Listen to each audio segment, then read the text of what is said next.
Hello all, and continuing on with the critique of pure reason, we're going to look at the understanding now, the transcendental logic, as it were. And so basically, much like he did with sense perception, he wanted to layer out the preconditions, the brackets necessary to form sense experience to begin with.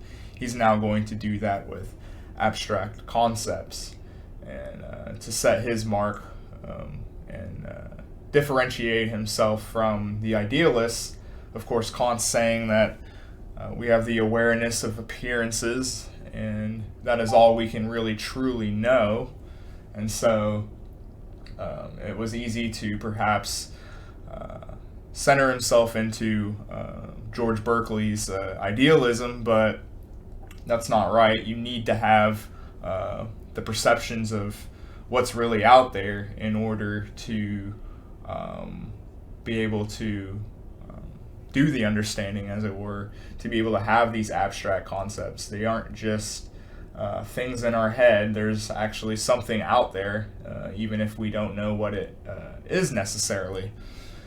You still need it to be able to form the abstract concepts for appearances. And so for the analytic, he's going to look at the traditional forms, really, of what you would expect in a logic class that gets away with sensory output. These concepts are, of course, done in a way that you can't just stand back and reflect in that sort of Lockean way. It's happening, in a sort of way that can't be apprehended as it's happening.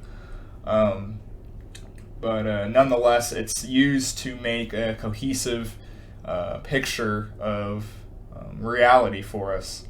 And so the understanding can be, stripped down to that sort of Newtonian tradition of causality, substance, accident, unity. I think reciprocity is in there too. But nonetheless, the understanding really could be seen as the sort of outer directedness towards nature, as compared to other lines of thinking with different people, such as the Hindu, and that sort of passive way that things are revealed to you, as opposed to this sort of aggressive, sort of Faustian way of we're actually the masters of nature, and its properties are dictated from the mind.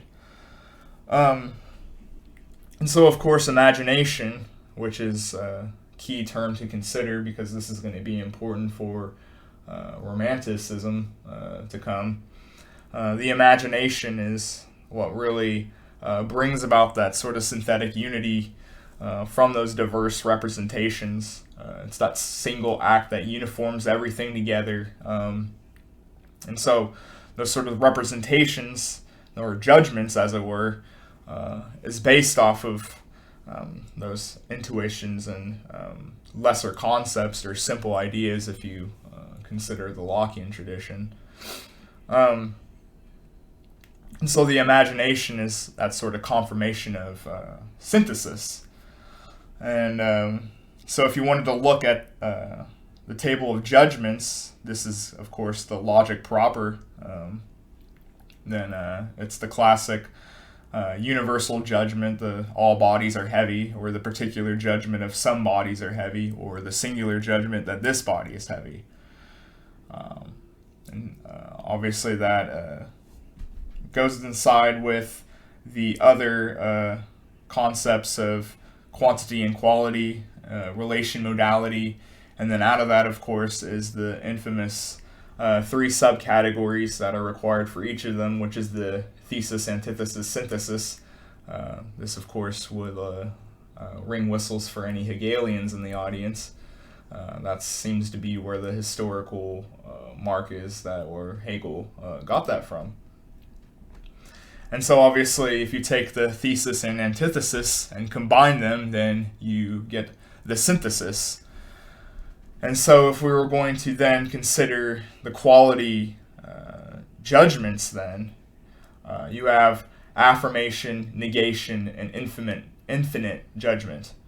So relational judgments, that sort of simple category of Bongo is a man or Socrates is a man.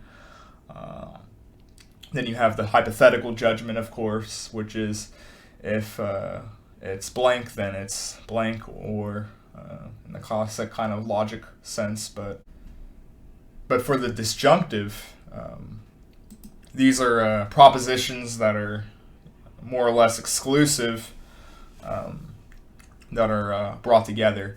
And then you have the apodictic judgment, which is, of course, necessity.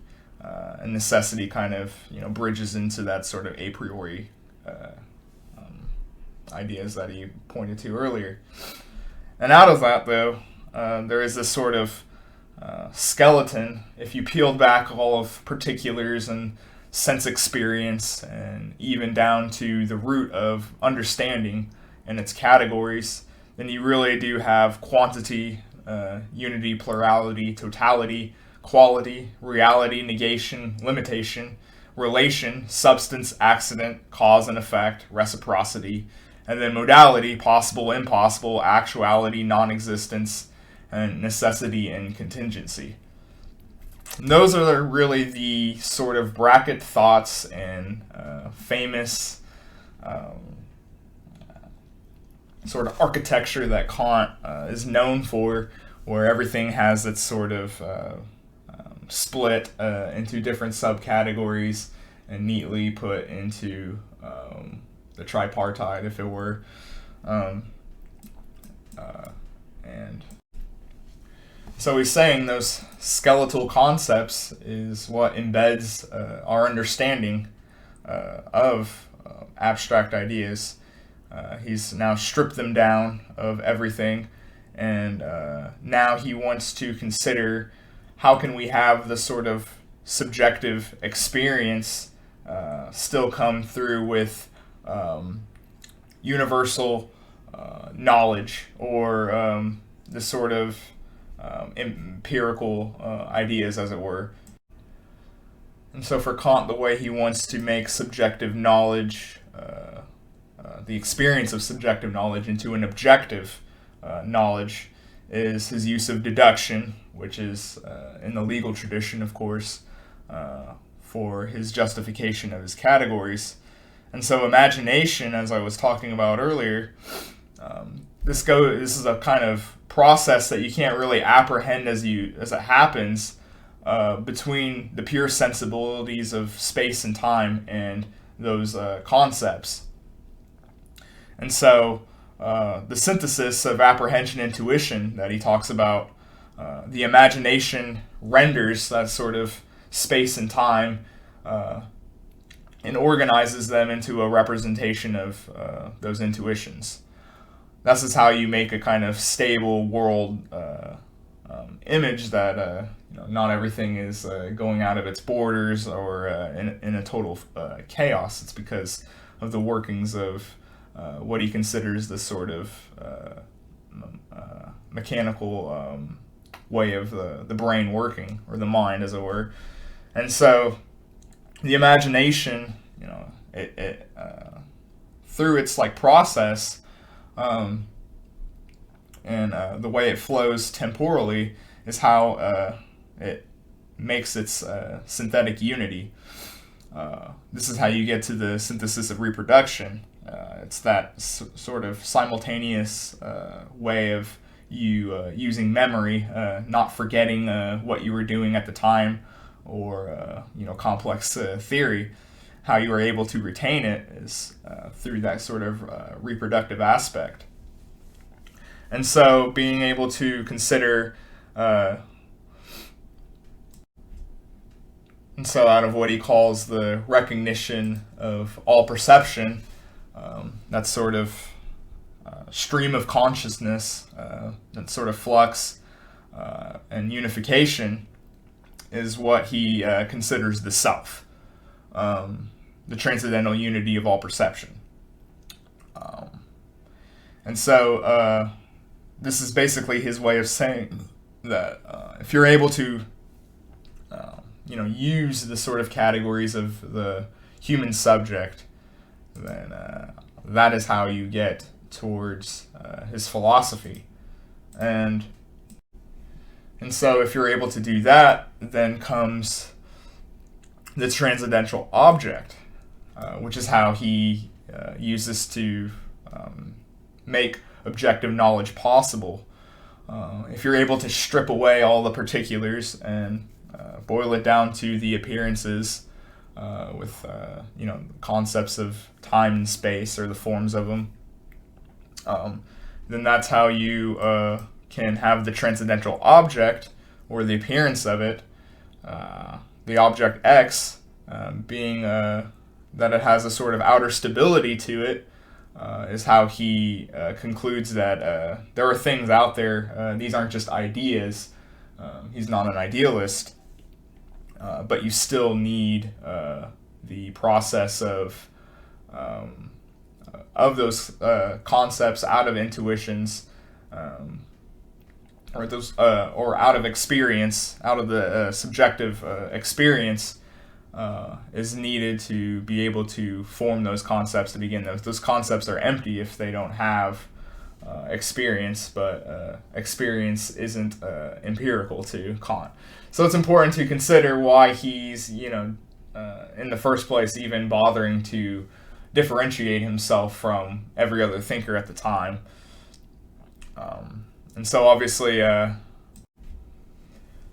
also wanted to make kind of an aside, and simply because Kant is using, time and space and something that every man can access and agree upon.